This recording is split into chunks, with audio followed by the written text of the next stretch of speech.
राजस्थान में hit and run और drink and drive के कई मामले सामने आ चुके हैं, लेकिन इसके बावजूद अभी तक इन मामलों में किसी तरीके की कोई गिरावट नज़र नहीं आई है।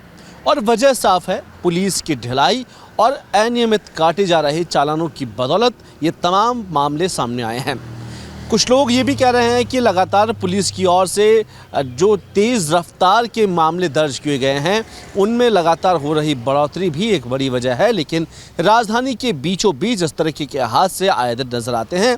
लेकिन सबसे बड़ा सवाल ये खड़ा होता है कि जब चार दीवारी यानी कि जयपुर शहर के मध्य के अंदर जहां दुनिया भर के कैमरे लगे हैं, पुलिस जाब्ता मौजूद है, इंटरसेप्टर लगे हुए हैं, उसके बावजूद मामले दर्ज होते हैं। लेकिन उन इलाकों का क्या जो जयपुर शहर से महज 10 से 15 किलोमीटर की दूरी पर है, कहने में वो इलाके हैं वो जयपुर शहर में ही आते हैं, लेकिन वहाँ किसी तरह की रोकथाम के लिए कोई इंतजामात नज़र नहीं आते हैं। और यही वजह है कि जयपुर शहर के अलावा जिन क्षेत्रों में यह हादसे बढ़े हैं वहाँ पर पुलिस की सख्ती कहीं ना कहीं कमज़ोर नज़र आई है। यही वजह है कि लगातार बढ़ते हादसे, अनियंत्रित गति से चलते वाहन या हिट एंड रन का मामला हो या फिर ड्रिंक एंड ड्राइव का मामला हो, लगातार ये केस बढ़ते जा रहे हैं। और पिछले साल के मुकाबले इस साल जब हम जनवरी का रेशो और फरवरी का रेशो निकाल कर देखते हैं तो राजधानी जयपुर में अकेले में तकरीबन 500 के ज़्यादा मामले सामने आ चुके हैं, जिनमें उनके खिलाफ कईयों के खिलाफ मामले दर्ज हुए हैं। लेकिन कुछ ऐसे मामले हमने देखे कि लगातार एक गाड़ी का जिक्र होता है, थार गाड़ी, जो लगातार सुर्खियों में नज़र आती है। राजधानी जयपुर समेत पूरे राजस्थान के कई हिस्सों में हमने थार के करतब देखे, थार के कारनामे देखे और हादसे में लपेटे हुए लोगों को नज़र देखे। और जहां एकाएक अनियंत्रित वाहन जयपुर में चलते नज़र आते हैं, पुलिस की सख्ती इसमें नज़र नहीं आती। हालांकि पुलिस का ये कहना है कि लगातार फील्ड मार्शल्स हमने लगाए हुए हैं, ट्रैफिक मार्शल्स को यहाँ पर तैनाती दी गई है, जयपुर में हर चौराहों पर कैमरे से निगरानी रखी गई है।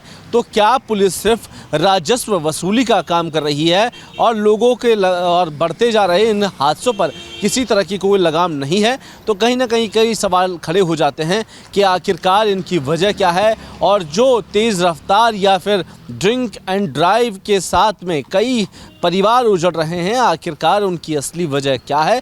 क्या उन हादसों को रोका जा सकता था? क्या इन हादसे में जान गंवाने लोगों के जो लोगों ने जान गंवाई है उनकी जान बचाई जा सकती थी? तमाम तरह के सवाल खड़े होते हैं, लेकिन इन तमाम सवालों के पीछे इतश्री कर ली जाती है। और पुलिस के खुद अधिकारी ये कहते हैं कि हम तमाम जगहों पर काम कर रहे हैं, चालान काट रहे हैं, लोगों पे मुकदमे कर रहे हैं। लेकिन भाई सबसे बड़ा सवाल ये खड़ा हो जाता है कि मुकदमे दर्ज करना, चालान काट देना या राजस्व वसूली करके सरकार की जेब भर देना या कहाँ तक जायज़ है, जहाँ लोगों की कीमत सरकार कहीं ना कहीं आंकने में कमज़ोर साबित हो रही है। और यही वजह है कि राजस्थान के जो कई ज़िले हैं उसमें हम देखते हैं कि एकाएक बढ़ोतरी हुई है तेज़ रफ्तार के दौरान हुए हादसों में। और ये हादसे जब होते हैं, हमने देखा कि नौजवान पीढ़ी अक्सर इसमें सामने आई है, लेकिन सबसे बड़ा सवाल आखिरकार खड़ा हो जाता है कि पुलिस की तैनाती, पुलिस की मुस्तैदी, पुलिस के काम, पुलिस के जो रवैये हैं उनमें बदलाव नहीं हुआ है। ना ही जब हम देखते हैं कि आज इंटेलिजेंस जैसी सुविधाएं हैं और एआई का जनरेशन का टाइम है, एक और देश के प्रधानमंत्री दिल्ली में एआई समिट कर रहे हैं, लेकिन अभी तक एआई का जो इस्तेमाल है वो ख़ास तौर पर ट्रैफिक में नहीं किया गया है।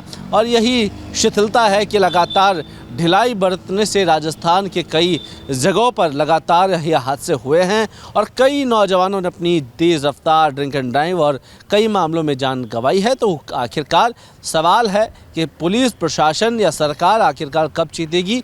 इनके लिए कोई सख्त कानून या कदम कब उठाया जाएगा? और सबसे बड़ा सवाल कि आखिरकार रोका कैसे जाए कि लोग तेज़ गति से गाड़ी ना चलाए। कैमरा पर्सन नरेश के साथ कुलदीप, रिपोर्ट भारत, जयपुर।